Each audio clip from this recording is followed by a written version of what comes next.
IG র্যাঙ্কের লোক তাকে ডেকে নিয়ে, তাকে দাঁড় করে নিয়ে, একদিন না 5 দিন 6 দিন ধরে তাকে দাঁড় করে নিয়ে যেভাবে তাকে হেনস্থা করা হলো, আমরা তো মনে করি তাকে সেই জন্যই সে মরে গেল। হয়তো সে ডেথ আমাদের যে কোনো সময় আসতে পারে, সেটা অন্য জিনিস, কিন্তু তাকে তো ওইভাবে পুলিশ, সে আইজি ছিল, তাকে আমি নাম করে বলছি না, সবাই জানে। তিনি যেহেতু বলতেন এই সরকার সম্বন্ধে 2-4 কথা বলতেন, একটু জোর গলায় বলতেন, তাই তো তাকে দাঁড় করে নিয়ে থানায় নিয়ে সাধারণ একজন পুলিশ সে তাকে দাঁড় করিয়ে রেখে কথা বলছে, we want his arrest, we want his arrest. তুমি অন্য লোককে অ্যারেস্ট করছো, একে অ্যারেস্ট করা যাচ্ছে না কেন? What is the problem? এই প্রশ্ন কিন্তু উঠবে, এই গভর্নমেন্টকে উত্তর দিতে হবে। এত লোককে অ্যারেস্ট হচ্ছে, তাদের থেকে 1000 গুণ বেশি অন্যায় কাজ এ করেছে। We want to see his arrest as soon as possible. ও আমাকে কি বলে গেলেন যে আপনি শুনুন যে ওখানকার লোকেরাই এই কাজ করেছে না, কিন্তু সেটা নিয়ে তো কোনো কেউ উচ্চবাচ্চার করলো না। আমি তো ওপেনলি বলেছিলাম, কিন্তু আমি তার নাম করি নাই, কেন আমি এখনো মনে করি যে তার নাম যদি আমি করি সে খুন হয়ে যেতে পারে। বুড়ি বুড়ি অভিযোগ স্বাস্থ্য সচিব, তো সে স্বাস্থ্য সচিব এখানে এখনো আছেন কি না? তো বহাল তবিজে যে থাকে তাকে আগে সাসপেন্ড করো। ওই ডাক্তারদের যারা লিডার, তারা এই ঘরেই 2-3 বার আমার কাছে এসেছে। তাদেরকে আমি জিজ্ঞেস করলাম যে আপনারা তো কখনো মমতা ব্যানার্জির নাম করছেন না, আপনারা তো কখনো মমতা ব্যানার্জির চাই আমরা, সে গভর্নমেন্ট ছেড়ে দিক, এ কথা তো আপনারা কখনো বলেন না। বলে হ্যাঁ বলি না। এই কথা গড়ে বলে গেছে। স্যার, এই যে একটি যে ভিডিওর কথা উঠে এসেছিল, তো এক্ষেত্রে কি কোথাও না কোথাও আপনার মনে হয় স্যার যে এই সীমা পাহুজা যিনি ভিডিওটাকে কিছুটা চেপে দেওয়ারই চেষ্টা করেছেন, সেটাও কি কোনো না কোনোভাবে যারা প্রকৃত দোষী তাদেরকে সেফগার্ড করার চেষ্টা হয়েছে? হতে পারে, হতে পারে না সেটা আমরা বলতে পারছি না, কেননা যখন সে সীমা পাহুজার ইনভেস্টিগেশনটাই যখন ঠিক হয়নি, আমি আগেই বললাম, তো তাকে সাসপেন্ডও করা হলো না। তাহলে একবার সিবিআই, এইবার আমাদের যে সমস্ত মহামান্য জাস্টিসরা মনিটরিং করছেন, 1জন হোক 2জন হোক যাই হোক আমি জানি না, এই মনিটরিংয়ের ব্যাপারটা কিন্তু আমরা সাধারণত আমি বলবো কি যে বড় কেসে 1জন মনিটর করেন না, অন্তত কমপক্ষে 2জন জাজ তারা বসেন, তারা করেন, মানে এটা ডিভিশন বেঞ্চের তারা করেন। আমি জানি না এই ব্যাপারে কি হচ্ছে, আমার কোনো আইডিয়া নেই। এইবার হচ্ছে কি third question, that is very important question, যে এই তদন্ত যদি এগিয়ে নিয়ে যেতে হয় তাহলে এটা অত সহজ হবে না। প্রথম হচ্ছে অনেক দিনের পরে, আচ্ছা মার্ডার কেস টেসে অনেক দিনের পরে কেস করা বড় মুশকিল। আমি একটা কেস আমাকে দেওয়া হয়েছিল সিবিআই থাকতে, যখন আমি ইয়াং সিবিআই এসপি, তখন আমি তখন ডিআইজিও না, আমাকে আরেকজন করছিল আমার সিবিআইয়ের নাম করা সে স্লুথ।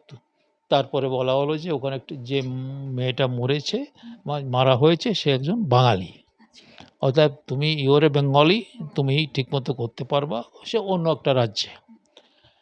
আমি গিয়ে প্রথমেই জিজ্ঞেস করলাম যে আমি যখন নেমেছি স্টেশনে গিয়ে ওখানে যে ইনভেস্টিগেশন করছিল, প্রথমে আমি জিজ্ঞেস করেছি give me the postmortem report. সে তখন হাতের এদিক সেদিক করছে, ऐसा नहीं चलता है भाई। অতএব আমার মনে হচ্ছে কি, এখনো মনে হচ্ছে যে আমরা জানি না এটা কি আবার কি এলোমেলো হচ্ছে নাকি সঠিক পথে চলছে।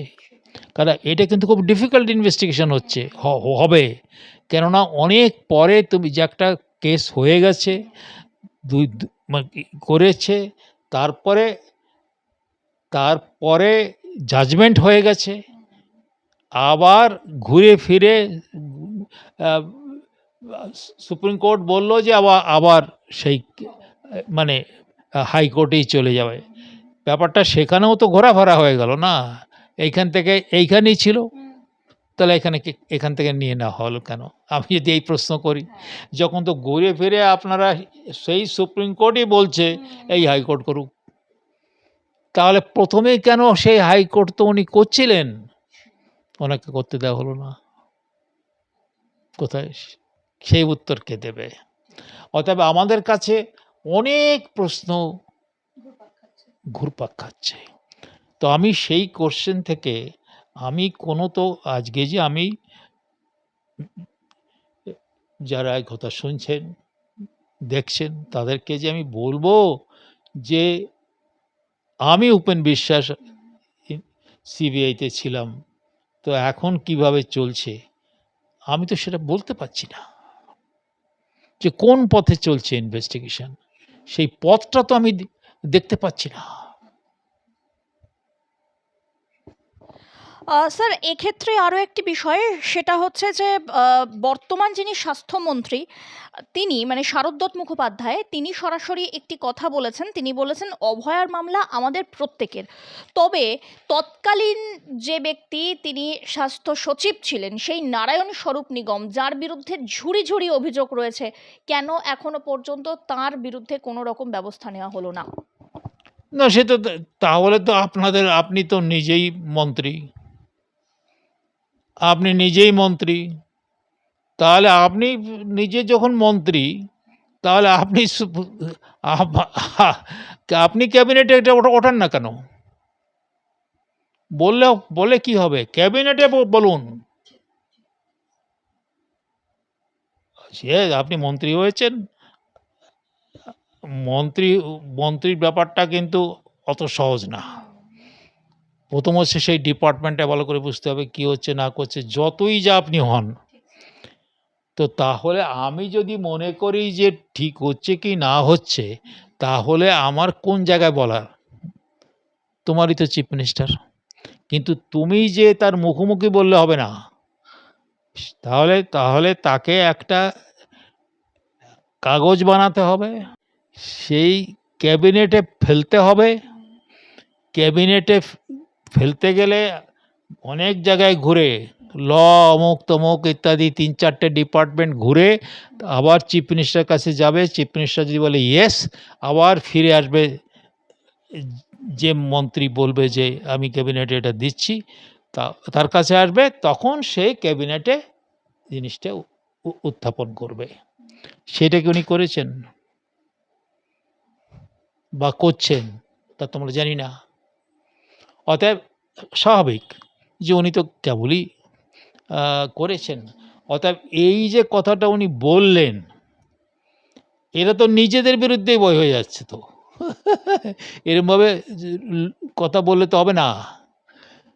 মন্ত্রী হয়েছি আমি, তার নিয়ম অনুযায়ী তার স্টাফ আছে, সব কিছু আছে, সেক্রেটারি আছে, নিয়ে তাকে ক্যাবিনেটে ফেলতে হবে। ক্যাবিনেটে নিয়ে গিয়ে বলতে হবে যে একে কেন, এই যার কথা বলা হচ্ছে সে কে? না, তিনি তো স্বাস্থ্য সচিব। ওই যে বলছে যে বড়ি বড়ি অভিযোগ স্বাস্থ্য সচিব, তো সে স্বাস্থ্য সচিব এখানে এখনো আছেন কি না? তো বহাল তবিজে যে থাকে তাকে আগে সাসপেন্ড করো। তাকে সাসপেন্ড করতে গেলেই তো খালি কথায় কথায় বললে ওই তো মমতা ব্যানার্জির মতো হয়ে যাবে। তাহলে কথা নাই বার্তা নাই, ভালো মন্দ যা কিছু বল সেই সব কিছু তা না।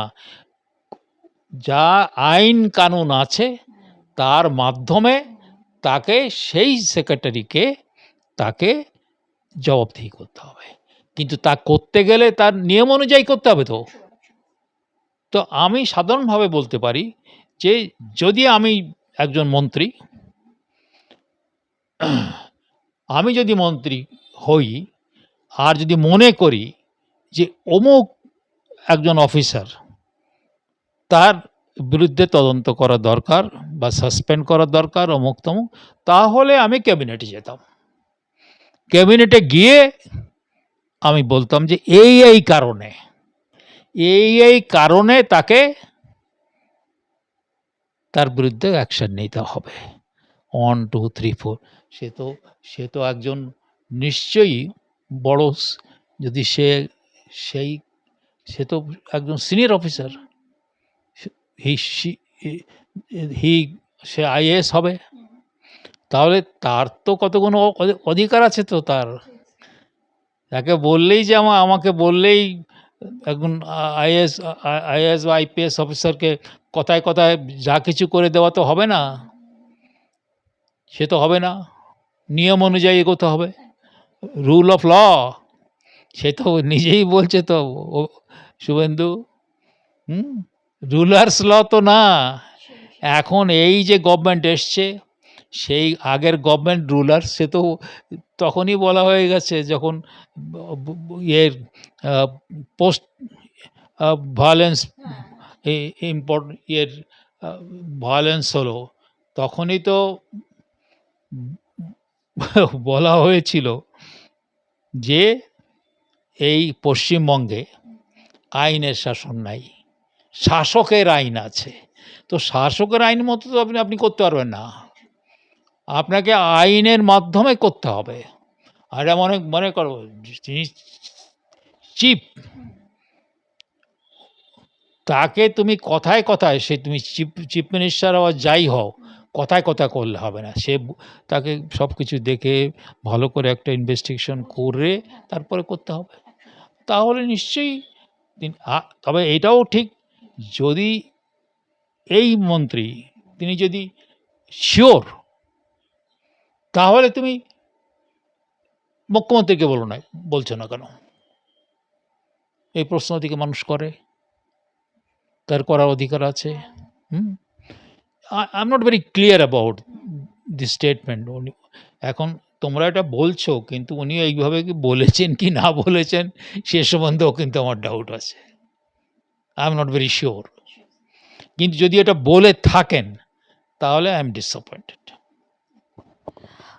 স্যার, এর ক্ষেত্রে জুনিয়র ডক্টর যারা ছিলেন, অর্থাৎ যারা সেই সময়ে একদম সামনের সারিতে এসে জাস্টিস ফর আরজি কর নিয়ে আর কি রীতিমতো রাস্তায় নেমেছিলেন, তো সেই জুনিয়র ডাক্তারদের এখন কোনো রকম পাত্তা কেন পাওয়া যায় না?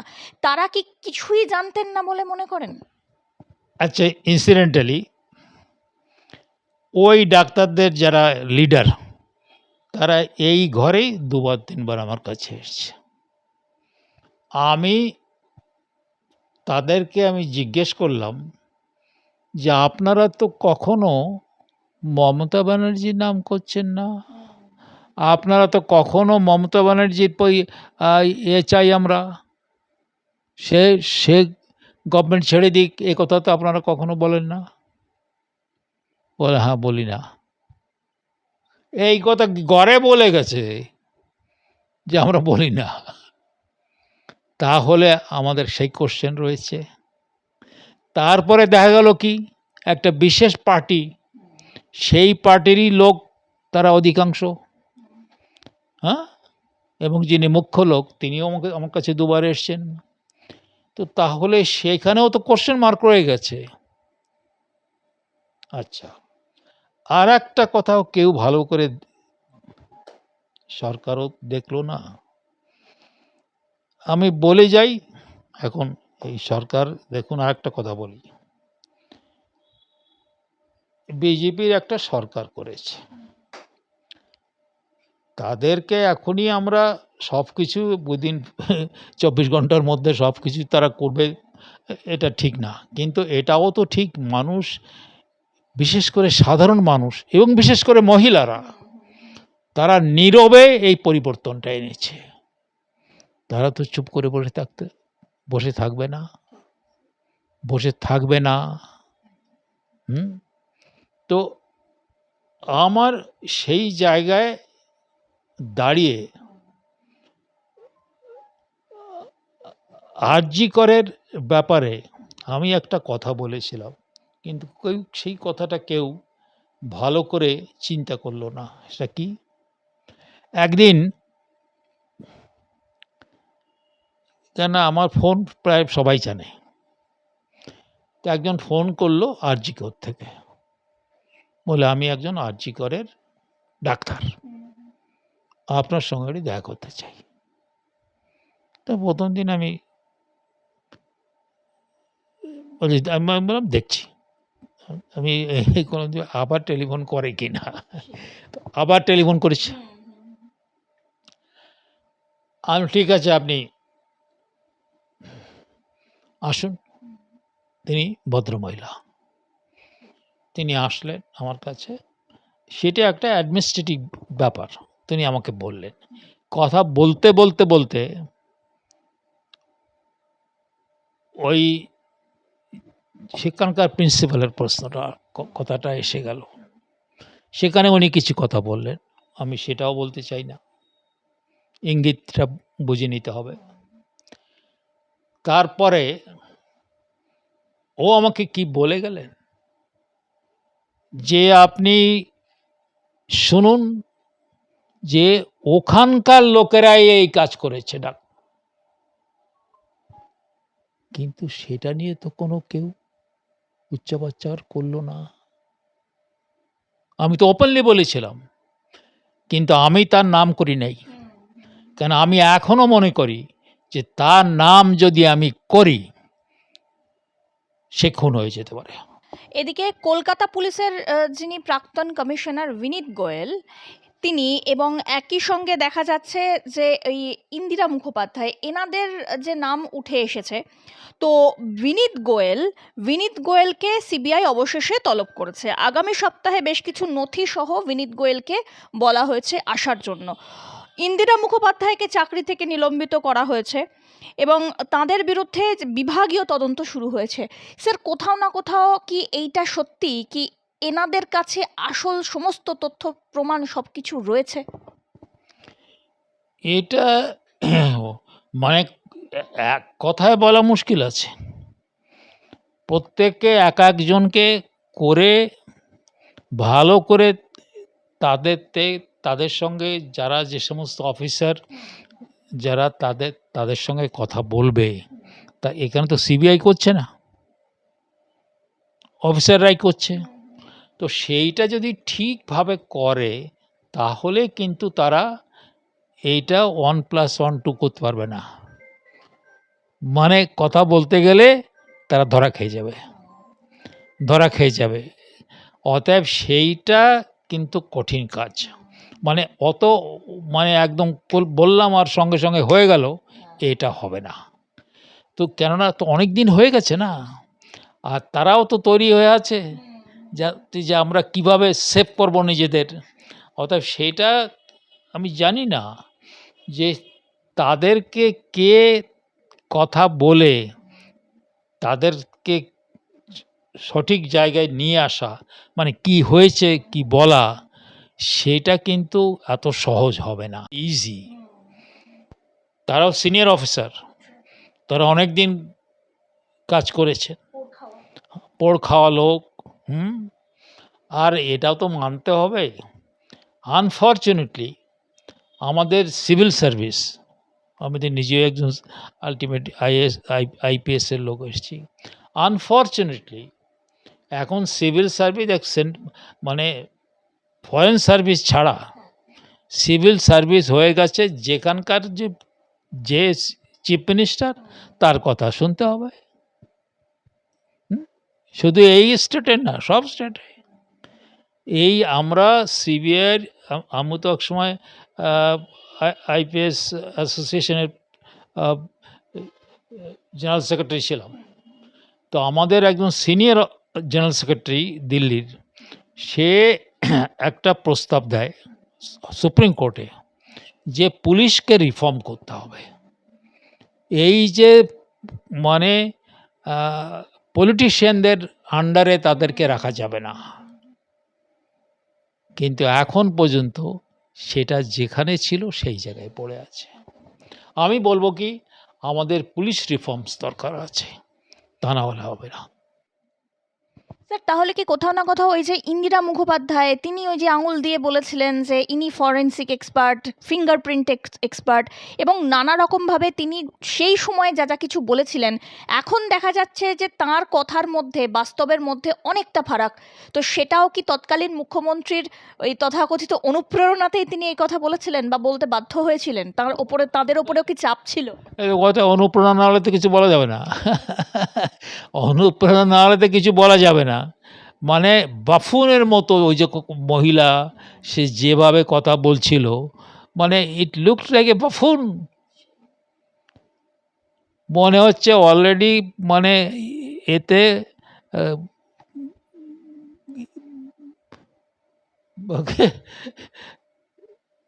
এমনভাবে সে কথা বলছিল, সেই কথা এত মনে হচ্ছিল যেন কেউ বাজিয়ে দিচ্ছে, রেকর্ড করা। উনি এটা রেকর্ডটা বাজাচ্ছেন, এটা রেকর্ড বাজাচ্ছেন এইরকম করে। হাস্যস্কর ব্যাপার হয়েছিল তখন। মানে এমনভাবে মাথা হেট হয়ে যায়। আফটার অল আমি তো নিজেই ইন্ডিয়ান পুলিশ সার্ভিসে ছিলাম। তখন আমি যদি দেখিনি, মহিলা হন আর যাই হন, যখন সেই পুলিশ সার্ভিস যদি পুলিশের মতো কাজ না করে, তো এই কথা তো অনেক কিছু আসে। একজন আইজি র্যাঙ্কের লোক, তাকে ডেকে নিয়ে, তাকে দাঁড় করে নিয়ে, একদিন না 5 দিন 6 দিন ধরে তাকে দাঁড় করে নিয়ে যেভাবে তাকে হেনস্থা করা হলো, আমরা তো মনে করি তাকে সেই জন্যই সে মরে গেল। হয়তো সে ডেথ আমাদের যে কোনো সময় আসতে পারে, সেটা অন্য জিনিস, কিন্তু তাকে তো ওইভাবে পুলিশ, সে আইজি ছিল, তাকে আমি নাম করে বলছি না, সবাই জানে। তিনি যেহেতু বলতেন এই সরকার সম্বন্ধে 2-4 কথা বলতেন, একটু জোর গলায় বলতেন, তাই তো তাকে দাঁড় করে নিয়ে থানায় নিয়ে, সাধারণ একজন পুলিশ সে তাকে দাঁড় করিয়ে রেখে কথা বলছে। তার মানে কি? এই তো রাজনীতি আর পুলিশ। তাহলে এখন তারা কোথায়? আমি যদি বলি, আমরা দেখতে চাই যে সে কয়জন পুলিশ অফিসার, তাদের নাম দেখতে চাই। যদি আমরা দাবি করি যে তুমি চিফ মিনিস্টার বলো 1 2 3 বা 4 পুলিশ অফিসার এই কাজটি ওই এক্স যে রিটায়ার্ড আইজিকে এইভাবে তাকে যন্ত্রণা দিয়েছে, আমার জানার অধিকার নেই? মানুষের জানার অধিকার নেই? কষ্ট লাগে। স্যার এবারে একটু মানে আসল ভাইপোর দিকে একটু নজর ফেরা যাক। মানে আসল ভাইপো বলতে অভিষেক বন্দ্যোপাধ্যায়। অভিষেক বন্দ্যোপাধ্যায় এখন প্রাইভেট জেট চড়ছেন এবং সেখানে আর কি তিনি তাঁর বিরুদ্ধে যে ঝুড়ি ঝুড়ি অভিযোগ রয়েছে, তো সেই পরিপ্রেক্ষিতে এখন সাধারণ মানুষ একটা প্রশ্ন তুলছেন যে গোটা দলটাকে লাটে তুলে এখন ভাইপো নিজেই প্রাইভেট জেটে ঘুরছেন। এত টাকা কিভাবে তিনি এখনো পর্যন্ত পেয়ে চলেছেন, কি মনে করেন? আমি প্রথম থেকেই আমি তো ওখানেও তো আমি 10 বছর ছিলাম। সে যা কিচ্ছু জানে না, সে হি নোজ নাথিং। আর আচ্ছা, আর একটা কথা, যে কোনো একজন লোক যদি সেইভাবে তারা হেরে যায়, তখন তার মাথা নত করে মানুষের কাছে বলতে হয় যে আমরা এতদিন ধরে শাসন করেছি, এবার আমরা হেরে গেলাম। মানুষের কাছে মাথা নত করতে হবে। সেখানে উল্টো তুমি কোটি কোটি টাকা দিয়ে তুমি যাচ্ছ যে দিল্লি এবং তো ফিরে আসছো, মানে এইটা কেউ করে? যদি ধরলাম যে তার টাকা আছে, তাহলেও সে করবে না, তাহলে করবে না। এখন তাকে আরও হাম্বল হতে হবে, মাথা নত করতে হবে, মানুষের কাছে যেতে হবে। আমাদের যদি ভুলভাল হয়ে থাকে তাহলে সেটা আমাদের ক্ষমা করুন।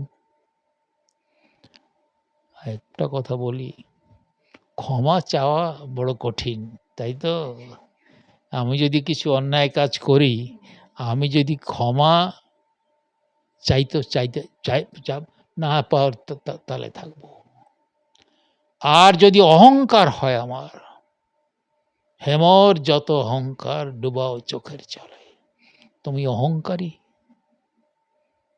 রবীন্দ্রনাথ তো জীবনে পড়ো নাই, আর পড়লেও তোমরা তাকে কোনোদিন, আমি মাঝে মধ্যে আমার জীবনে ২-৩ জন লোক আছে রবীন্দ্রনাথ, তার মধ্যে একজন, যে সে বলছে না, হেমর যত অহংকার ডুবাও চোখের জলে, নিজেরে করিতে গৌরব দান, নিজে হই বারবার অপমান, আপনাকে ঘিরিয়া ঘিরিয়া মরি পলে পলে। স্যার শেষ প্রশ্ন, সেটা হচ্ছে কয়লা, চাকরি, নিয়োগ, মাটি এই সমস্ত কিছু চুরির পর অবশেষে ত্রাণ দুর্নীতি, ত্রাণও চুরি করাতে অভিষেক বন্দ্যোপাধ্যায়ের বিরুদ্ধে অভিযোগ উঠছে। তাহলে আর বাকি রইল কি? তবে বাংলার মানুষের এই মুহূর্তে দাঁড়িয়ে একটাই প্রশ্ন, এই শুধুমাত্র ঢোকা বেরোনো নয়, মানে তদন্ত করতে বা মানে বাংলা বলি যে আমরা এই সমস্ত কথা শুনতে চাই না। We want his arrest, we want his arrest. তুমি অন্য লোককে অ্যারেস্ট করছো, একে অ্যারেস্ট করা যাচ্ছে না কেন? What is the problem? এই প্রশ্ন কিন্তু উঠবে, এই গভর্নমেন্টকে উত্তর দিতে হবে।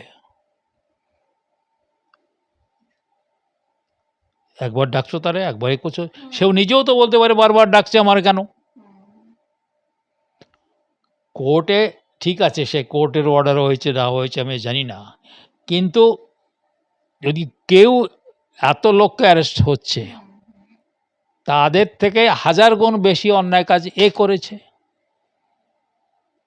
We want to see his arrest as soon as possible. But it ends.